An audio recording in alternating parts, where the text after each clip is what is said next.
Aventuras con Tarango. El Cerro del Pajarito. La historia que voy a contar a continuación es completamente verídica. La he basado en memorias, imágenes grabadas en mi mente, las cuales con el transcurso del tiempo se desvanecen cada vez más. Sin embargo, el ilustrar a base del dibujo las diferentes situaciones descritas en la crónica definitivamente reconectan veredas neurológicas que, sin caminar por ellas en mucho tiempo, se cubren con el polvo del olvido y se van borrando de esta realidad. Estoy consciente de las debilidades de nuestra mente y su habilidad para inventar situaciones donde no existen, y así me hagan representar estos hechos, los cuales realmente podrían haber sucedido en diferente orden, proyección o énfasis, aunque mis recuerdos se basan en imágenes de lo más sobresaliente de la aventura, la cual trato de describir en la historia. Esta aventura la llevé a cabo con mi amigo de secundaria, Luis Raúl Tarango, hace aproximadamente 45 años, en abril o mayo de 1976. Al terminar dicha escuela en 1977, perdí completamente la pista de mi amigo Tarango y desde entonces nunca más lo volví a ver. Varios años después, preguntando a compañeros de clase, me contaban que, siguiendo su inquietud por la aviación, se había convertido en piloto fumigador y había perecido después de un accidente. El que se hubiera convertido en piloto me parecía lógico, ya que su pasión eran los aviones y las motos. Sin embargo, aunque sonaba lógico, en el fondo de mi mente nunca acepté tal afirmación. Al pasar los años, con el avance tecnológico y con el surgimiento de las redes sociales, esporádicamente ingresaba su nombre con la esperanza de encontrar cualquier información acerca de él. Al no tener éxito con mi búsqueda, me decidí escribir la cronología de tal aventura. Al escribir la historia me hizo recordar más detalles y con ello la gran fuerza de la nostalgia, lo cual me hizo insistir en proseguir con tal búsqueda, finalmente logrando obtener una pista acerca de mi amigo. Por suerte, su hijo, llamado igual que él, sí estaba conectado a la red social más usada por todos. Curiosamente, encontrando un video en el que Luis aparecía, y aún habiendo pasado tanto tiempo, cuando vi tal video supe que era él.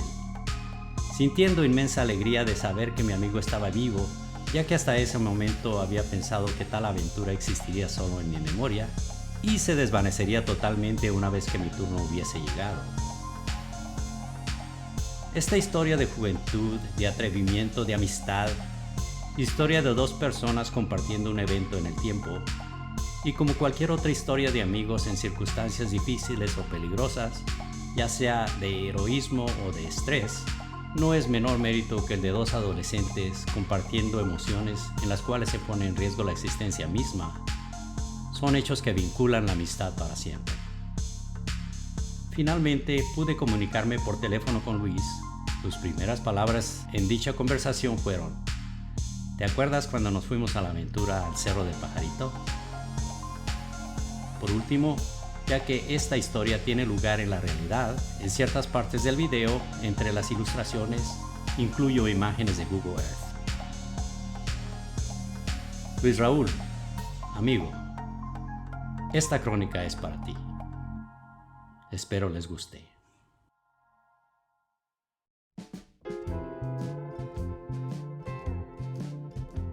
Todo empezó al finalizar el segundo año de secundaria en el salón de clase de matemáticas, cuando ya había perdido la confianza en mí mismo con respecto a la materia, es decir, álgebra. En ese salón, el más alejado de la dirección, en la parte oeste del plantel, el maestro, el cual no recuerdo su nombre, pero le apodaban el Chivito, le llamaban así por usar una pequeña barba o piocha y por ser de corta estatura. Entre mis compañeros, Emigdio, Víctor, Héctor Villalobos, Gallegos, Carlos Trenti, Santi Esteban, Trejo y otros más que no recuerdo. Uno de ellos sobresalía por su afinidad hacia la travesura, Luis Raúl Tarango. Recuerdo al Chivito preguntando a Luis de su procedencia académica. Al escuchar por primera vez la voz de Luis, todos volteamos a ver quién vendría de tal plantel. El profesor enfatizaba en forma sarcástica su opinión acerca de dicha secundaria, que según él no tenía muy buena reputación de formar estudiantes ejemplares. Es decir, siendo una escuela particular y no de gobierno, la mayoría de dichos estudiantes procederían de familias de buena posición económica, y Luis no era la excepción, ya que su papá y su mamá eran médicos de profesión. Mi primera impresión de Luis fue entre curiosidad, admiración y una ligera intimidación al escucharlo relatar aventuras e historias de irrelevancia hacia las autoridades escolares del plantel del que procedía, y especialmente por ser el centro de atención entre los demás compañeros que le rodeaban mientras escuchaban dichas aventuras. Al salir al receso, varios alumnos se acercaron a Luis, con curiosidad como siempre sucede cuando algún alumno recién se integra a las clases, proveniente de otro plantel, especialmente si se ha trasladado de otra ciudad, ingresando a nuestra escuela casi al finalizar el año escolar. No recuerdo exactamente el cómo empezó nuestra amistad. El caso es que me empecé a juntar con él más que con los amigos usuales, una vez que pasó la novedad de su ingreso en nuestro grupo. Es posible que nuestra amistad se hubiera debido a que yo quisiera sentir cierta emoción al imitar su irrelevancia o quizá el hecho de sentirme importante al juntarme con él. Con lo que respecta a mi personalidad, no me consideraría a mí mismo como un adolescente travieso. Sin embargo, sin la guía de una figura paterna, muy seguido me encontraba en aprietos por hacer cosas fuera de lo que cualquier otro adolescente normal podría hacer, sumándole a eso pequeños involuntarios accidentes, los cuales estarían a punto de traerme consecuencias graves, que por buena fortuna no sucedieron. Dicho así, siempre preferí pasar a segundo término en cuanto a tomar iniciativa en dichas aventuras, y con Luis no fue la excepción. En una ocasión, Tarango me invitó a su casa para presentarme sus preciados modelos de armar: tanques, aviones, artillería, soldados, oficiales, etc. En particular, toda clase de modelos a escala, incluyendo maquinaria de guerra de los nazis. Entrando a su casa y guiándome hacia su cuarto, Luis Raúl me mostró varios libros de la Segunda Guerra Mundial relacionados a la aviación, acentuando mi fascinación hacia dichos aparatos, especialmente como se presentaba en los libros, ya que empezábamos a aprender de historia, en particular de la Segunda Guerra Mundial, la cual llevaríamos en tercer año de secundaria.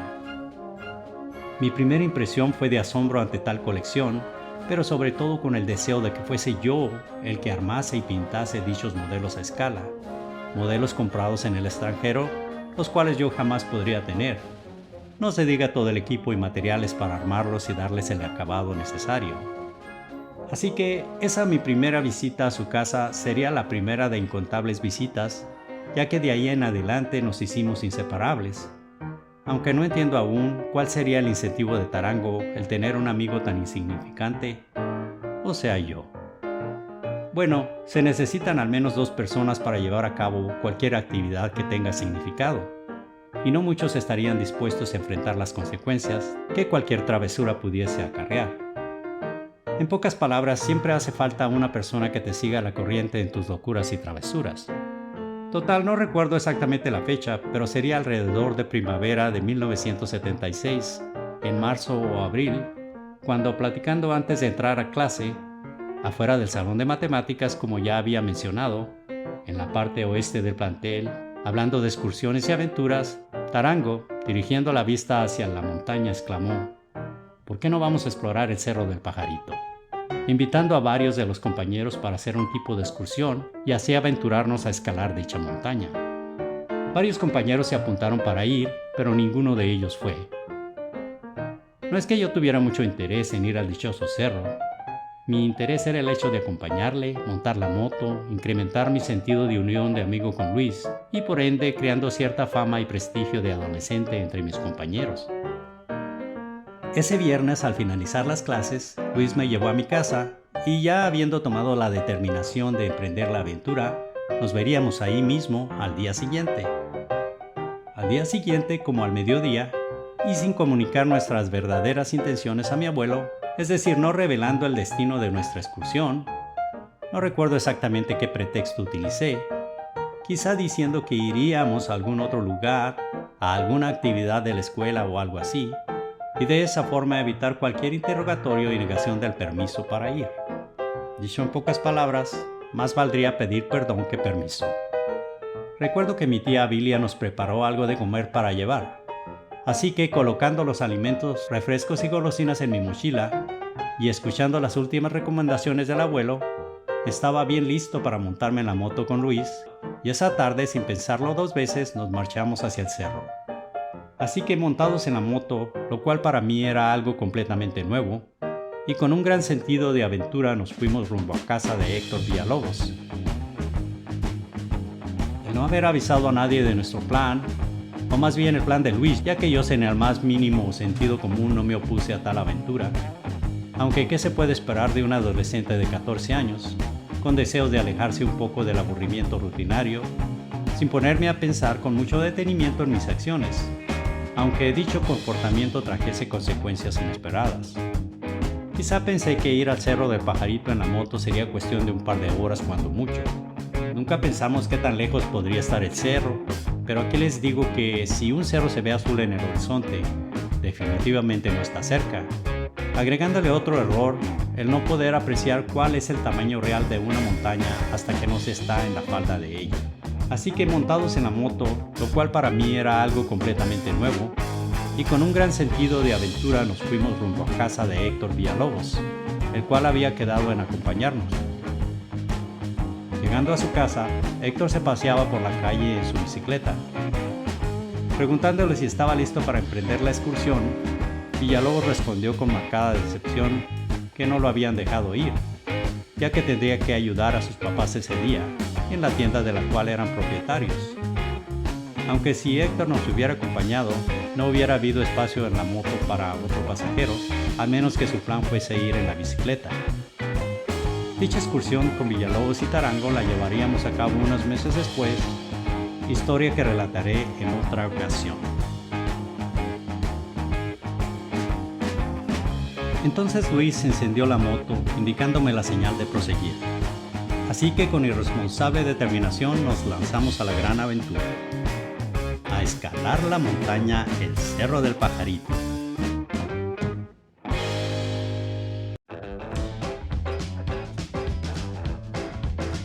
Dejando la casa de Villalobos atrás y pasando por la Comisión Federal de Electricidad, o sea la planta de luz del pueblo, rápidamente llegamos a la carretera.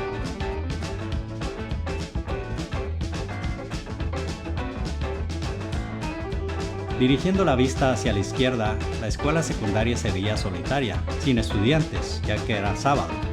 Así pues, sentado en ancas de la moto y aferrado a las espaldas de Luis, tomamos la carretera de salida del pueblo hacia el norte.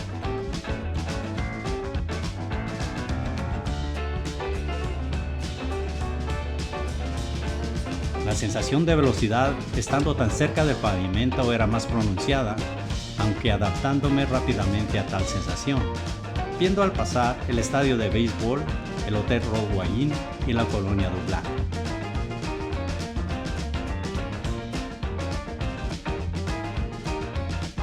Finalmente llegando a la curva rumbo al río y sintiendo el viento golpeando mi cara, mientras la moto nos llevaba cada vez más lejos del pueblo, comunicándonos a grito abierto para vencer el ruido natural de la moto. Pasando la segunda curva, finalmente llegamos a la entrada de la colonia Enríquez, el punto más lógico para dirigirnos hacia la montaña. En corto tiempo llegamos a la entrada de la colonia.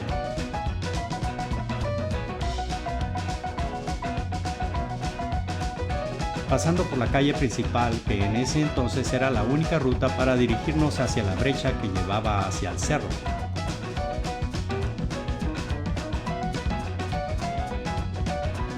No recuerdo haber visto mucha gente alrededor, aunque la preocupación de ser perseguidos por algún perro de por ahí no estaba lejos de mi pensamiento.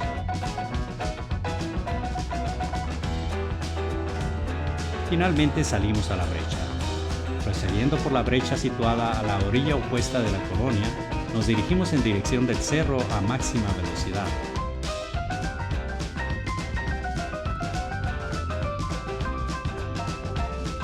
Mis pensamientos flotaban en cierta fascinación de aventura, entre tal desolación mientras saltaba en el asiento de la moto, al desplazarnos por la brecha, con el polvo y el olor a gasolina quemada, aunque en el fondo la preocupación del atrevimiento de estar haciendo algo que no se debía, sin el permiso del abuelo, y al mismo tiempo sintiendo la adrenalina al estar en dicha aventura, alejándonos de la civilización cada vez más.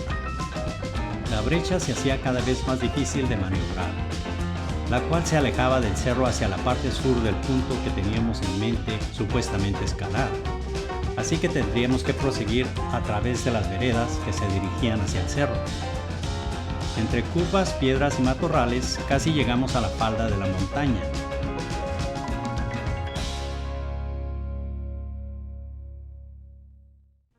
Al llegar a un arroyo seco, era imposible proseguir en la moto, ya que el terreno era completamente impasable.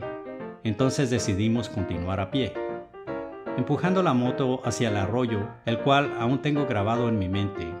De hecho, me recuerda a cualquier lugar agradable donde se pudiera acampar sin ningún problema. Un buen lugar para sentarnos a descansar y comer antes de proseguir caminando hacia el cerro.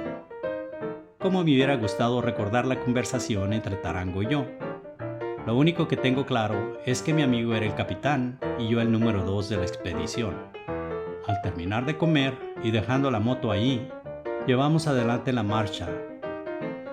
El cerro aún estaba bastante retirado.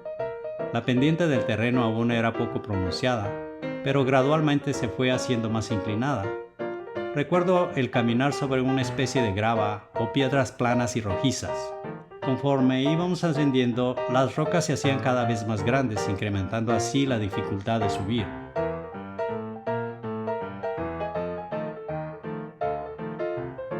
Aguantando demostrar cualquier inquietud sin decir nada a Luis, siguiendo sus pasos, pretendiendo tener el valor de llegar a la cima, la cual al voltear hacia arriba aún se veía muy lejos. Desde la distancia se veían unos acantilados en los cuales parecía existir algo similar a una cueva o caverna, donde según Tarango se encontraba algo que él andaba buscando. No recuerdo exactamente cuál sería su motivación. Sería el atrevimiento típico de un adolescente, o quizá algo más persistente en sus fantasías para llevar a cabo dicha excursión, o a lo mejor puede haber sido el motivo de alguna fábula o leyenda, o quizá rumores que él hubiese escuchado y que por dicha motivación hubiera tomado la determinación de buscarla. Yo mismo habría escuchado tales historias contadas por mi abuelo acerca de tesoros enterrados o de casas que por lo general estaban embrujadas, donde supuestamente había tales entierros. Así que a mi pensar sería posible el hecho de encontrar tal tesoro, búsqueda o lo que estaba en mente de Luis. Entre más subíamos a la montaña, más grandes los peñascos y obstáculos, por lo que era más difícil el escalar. Recuerdo haber llegado a lo que parecía la cima, pero no, tendríamos que bajar a un valle y luego volver a subir. Ya para ese momento deberíamos de haber notado dicha cueva, sin embargo no se veía nada a nuestro alrededor. Volteando ligeramente hacia la izquierda, la parte donde pensábamos llegar, el acantilado donde se suponía que estaba la cueva, estaba en otro gajo de la montaña, el cual se veía aún muy lejos. No solo eso, sino el cual para llegar a él tendríamos que bajar un valle y volver a subir. Aquí les digo que quizá con 10 años más de edad y habiendo tomado clases de alpinismo, a lo mejor lo hubiéramos logrado. Entonces, al llegar al punto más alto de donde estábamos y contemplar el panorama a nuestro alrededor, pude ver desde lo alto lo retirado que estábamos del pueblo. Ya para entonces empezaba a atardecer. El sol estaba cada vez más bajo en el horizonte. Luis y yo, intercambiando miradas, sin decir nada para mi tranquilidad interior y quizá la decepción de Luis, intuitivamente sabíamos que sería mejor empezar el regreso. Afortunadamente, la bajada fue más fácil que la subida. Recuerdo el correr y derrapar entre la grava suelta, tierra y arena antes de llegar a la falda del cerro. De pronto nos dimos cuenta de que habíamos perdido la moto. Ahí fue cuando de veras me empecé a alarmar, ya que la penumbra se acercaba rápidamente y el sol ya muy cerca del horizonte amenazaba con dejarnos sin visibilidad para encontrarla. Empezamos a buscar frenéticamente por todos lados, pero la moto seguía fuera de vista. ¿Dónde la dejaríamos? En el arroyo, pero ¿cuál de todos? Buscando por un buen rato, Luis por un lado y yo por otro, auditivamente señalando nuestra ubicación para no perdernos, subiendo al borde de los arroyos y divisando de palmo a palmo, buscando frenéticamente. Al fin de un buen rato, encontramos el arroyo donde habíamos dejado la moto y caminando entre las arenas finalmente la encontramos.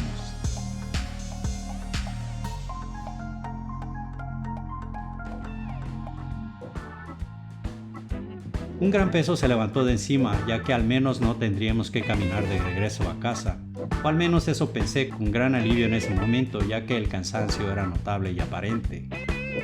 Tomando un poco de agua, antes de empezar a navegar las veredas de regreso, para así tratar de encontrar la brecha. La luz disminuía rápidamente.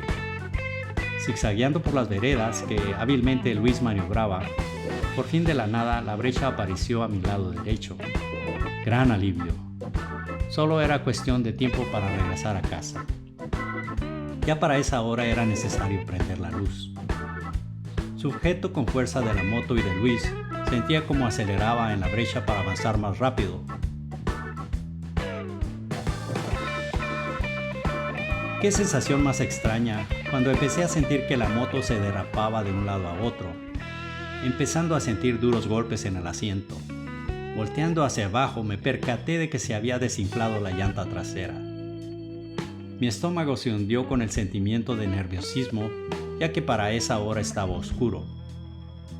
Obligados a detenernos para evaluar la situación, nos dimos cuenta de que no habría más remedio que empujar la moto. Afortunadamente, el neumático podría soportar el peso de la moto sin ocupantes y se podría empujar con cierta resistencia. El hecho de estar a la mitad de la distancia entre el inicio de la brecha y las orillas de la colonia, y a pesar del cansancio, no habría más remedio que empujar. Encendiendo el motor en ratos para mantener la batería cargada y navegando con la luz de la moto, turnando lugares para guiar y empujar. El camino hacia la colonia parecía no tener fin. Por supuesto, el empujar la moto hacía la travesía más difícil y tardada. Al fin, llegando a la orilla de la colonia, se oían los perros ladrando a lo lejos, y a veces cerca. La calle principal estaba desierta. Parecía un pueblo fantasma sin habitantes, sin un alma en pena por ninguna parte. Bueno, quizás sí había almas en pena porque pasábamos por la orilla del cementerio. A lo mejor esa parte sí era mi imaginación, no lo sé, pero al menos por fin nos acercábamos a la carretera. Al llegar a esta sentí un gran alivio. Aunque la oscuridad era total, al menos era más fácil mover la moto sobre el asfalto. También el hecho de ya estar sobre la carretera sería posible que alguien de buena voluntad nos ayudase a llegar al pueblo. Lo malo que con la moto, los pocos vehículos que pasaban por ahí, siendo ya muy noche, no muy fácil alguien se detendría a auxiliarnos. Empujando por un par de kilómetros más, hasta llegar a la primera curva, y otro kilómetro más para llegar al río, pasando por el puente. Casi llegando a la segunda curva, nos percatamos que una troca venía con rumbo a la ciudad. Sentí un gran gusto y alivio cuando se paró para ayudarnos. Afortunadamente, ese señor nos ayudó a subir la moto. Nunca había sentido tanta tranquilidad cuando sentados en la cabina de la troca, rápidamente nos acercábamos al pueblo, alrededor de las 12 de la noche. ¿Qué habría pensado de nosotros el buen samaritano cuando nos preguntó qué nos habría pasado, aunque no recuerdo si le dijimos exactamente lo que pasó o no? Entonces Luis le dijo dónde vivía y quiénes eran sus papás. Él indicó saber de quién se trataba, lo cual no era sorprendente, ya que el pueblo en sí no era tan grande que digamos, también por el hecho de que sus padres eran médicos conocidos en dicho pueblo. El señor fue tan amable de dejarnos en casa de Luis. Para ese entonces los papás de Luis andaban en búsqueda total. Ya se podrán imaginar la preocupación de no saber nada de nosotros. Mi abuelo, al igual que ellos, había ido a buscarme a su casa. Yo por mi parte ya sentía venir el regaño. No recuerdo qué le dijeron sus papás a Luis. Lo único que recuerdo es que la doctora indicó subirnos a la Wagoneer a dejarme a mi casa. Cuando llegamos a la casa, mi abuelo estaba muy enojado, aunque pienso que nos vio llegar con alivio. Mientras me escabullía hacia el interior de la casa, mi tía llorando me regañó, o dijo algo, no recuerdo qué, pero con mi insensibilidad de adolescente le contesté que si me hubiera muerto, ¿a quién le importaba? O algo así por el estilo, con lo cual Abilia lloró aún más. Dicha imprudencia en el fondo me hizo sentir como un patán. Entretanto, el abuelo y la doctora intercambiaron comentarios de sus inquietudes por nosotros, mientras Luis y yo brevemente nos despedíamos con una mirada, sabiendo que dicha aventura habría aumentado nuestro vínculo de amistad. Enseguida, Luis y su mamá se marcharon a su casa, inmediatamente encerrándome en el baño y así escapar del enojo del abuelo. Aunque ahí en ese momento no dijo mucho, habría que esperar a la mañana siguiente. Mientras tanto en el baño, brevemente reflexionando con ligera sonrisa acerca de nuestra osadía. Después de tomar un baño y cenar algo, caí rendido en la cama. El cansancio venció la ansiedad del castigo, aunque a pesar de dicha preocupación, el sentirse en la seguridad de la casa era como estar en el paraíso, aunque el regreso al infierno sería el día siguiente. La mañana siguiente mi abuelo inmediatamente después de levantarme me llamó a la sala para imponerme las nuevas reglas y regulaciones a las que debería acatar de ahí en adelante. Me advirtió desistir de frecuentar a mi amigo, no más salidas sin su autorización, el estar a tanto de las buenas calificaciones de la escuela, hacer la tarea y realizar mis actividades de obligación en la casa. Dichas regulaciones, las que acaté fielmente por un tiempo. Sin embargo, esta no sería la única aventura con Luis Tarango y mis amigos de la escuela.